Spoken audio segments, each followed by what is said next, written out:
Olá! No programa de hoje a gente fala sobre os direitos que as empregadas domésticas podem ter a partir do próximo ano.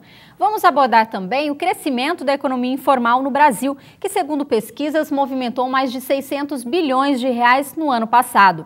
E no segundo bloco você vai ficar sabendo o que são commodities e qual a relação com a economia. O da sua conta desta semana já está no ar.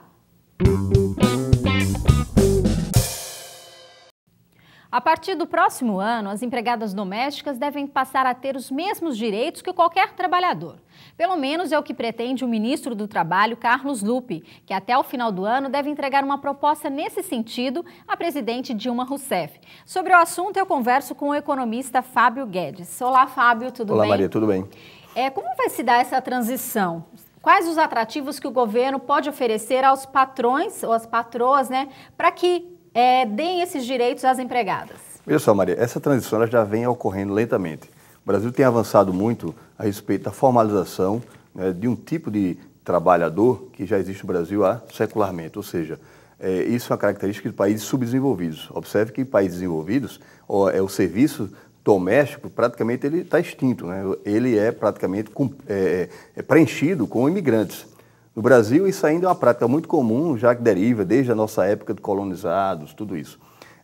E é evidente que quais são os atrativos que o governo oferece para que os patrões ou patroas elas possam formalizar aqueles trabalhadores que têm domésticos em sua residência.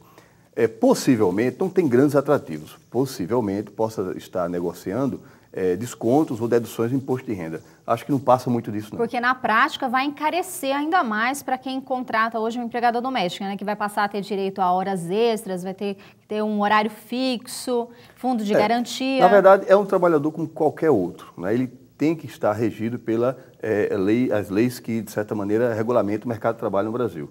Só que isso sofreu uma resistência muito grande em razão de uma questão cultural. Esses serviços domésticos, como eu já falei, eles são ofertados historicamente no Brasil, desde a escravidão, passando pelas relações de trabalho, digamos, salário e capital no Brasil, no século 30, século 20, Então, é um hábito cultural você ter esse tipo de serviço doméstico. Mas você fala em hábito cultural, aí a gente vai ter que também passar por uma outra mudança, que é por parte dessas próprias empregadas que não veem o próprio trabalho também como se fosse numa empresa. Então, elas também vão ter que se adaptar a esse novo modelo. Logicamente que isso exige dela uma disciplina que é imposta a qualquer outro trabalhador, em qualquer outro ambiente de trabalho, e também exige do empregador certas regras e deveres que também é imposto a qualquer outro tipo de patrão.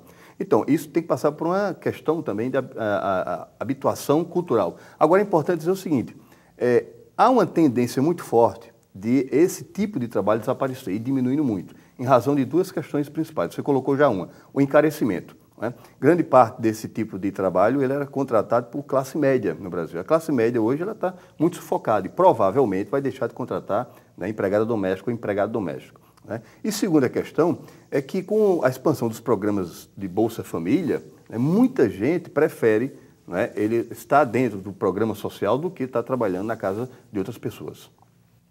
Bom, a gente estava falando sobre formalização. Vamos falar agora sobre a economia informal, que no Brasil tem crescido muito. Os números divulgados esta semana, levantados por 2 institutos de pesquisa, indicam que no ano passado esse setor movimentou 663 bilhões de reais.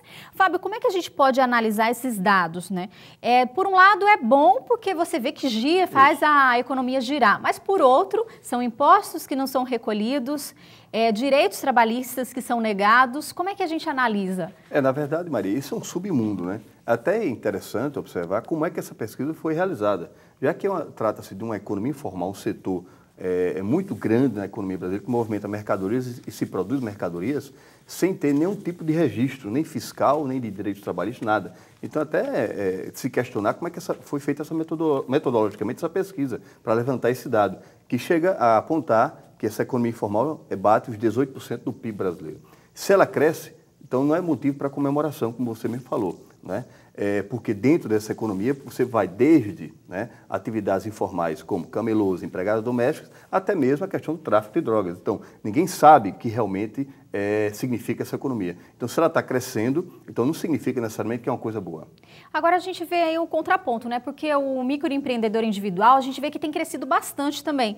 Por outro lado, a economia informal também. O que a gente pode dizer daí? O Brasil hoje tem empregado menos? O que está acontecendo com as empresas? Na verdade, é o seguinte, a carga tributária no Brasil ela é muito alta hoje.